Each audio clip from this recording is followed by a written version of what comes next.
இன்னொரு தோசை. போறோமா? வெளியில உன்னோட 2 அண்ணனும் உட்காந்துருக்காங்க, சாப்பிட கூப்பிட்டு வா. சரிங்கப்பா. பா, எப்படிப்பா உங்களால சாப்பிட முடியுது? வாயால் தான். அப்பா, கவலையே இல்லாம எப்படி சாப்பிடுறீங்க? ஏய், சாப்பாடு இல்லைன்னா தானே கவலை பண்ணணும். சாப்பாடு தான் இருக்கு. எனக்கு பசிக்குது, நான் சாப்பிட்றேன். உங்களுக்கு பசிச்சா நீங்க சாப்பிடுங்க. நான் உழைக்கிறேன், சந்தோஷமா சாப்பிட்றேன். நான் யாரையும் குத்தி காட்டலப்பா. எங்களுக்கு என்னதான் வழி அத சொல்லுங்க. எனக்கு தெரிஞ்ச ஒரே வழி நேர் வழி.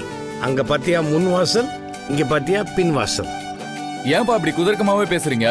நான் குதர்க்கமா பேசலப்பா, யதார்த்தமா பேசுறேன். யதார்த்தவாதி, வெகுஜன விரோதி. அப்பா, உங்களுக்கு புரியுதா இல்ல புரியாத மாதிரி நடிக்கிறீங்களா? டேய், நீங்க அங்க சுத்தி இங்க சுத்தி எங்க வரீங்கன்னு தெரியுதுடா. நீங்க வீட்டை கட்டணும்னு நினைக்கணும். அதுவும் உங்க சம்பாத்தியத்துல ஒரு வீட்டை கட்டணும். புரியுதா? என் வீட்டை விற்க முயற்சி பண்ணாதீங்க. இதவார், உங்க சம்பாத்தியத்துல உங்க அப்பனுக்கு சோறு போட பாருங்க. நேர்மையா சம்பாதிச்சா சந்தோஷமா வாழலாம். ஒரு கால் டாக்ஸி டிரைவரா போனா மாசம் 30,000 ரூபாய் சம்பாதிக்கலாம். முயற்சி பண்ணி பாத்தீங்களா? ஐயோ அப்பா, முடிவா என்னதான் சொல்றீங்க?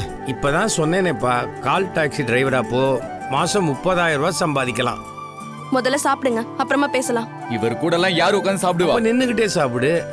தபார், இந்த வீட்டுல நான் இருக்கிற வரைக்கும் என்னோட தான் உட்கார்ந்து சாப்பிடணும். புரியுதா? வேற வழியே கிடையாது.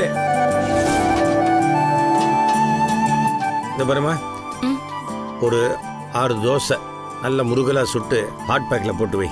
வயிறு காஞ்சா தன்னால வந்து சாப்பிடுவாங்க. இதெல்லாம் எடுக்க வேண்டாம், வருவாங்க சாப்பிட. வெயிட் பண்ணு.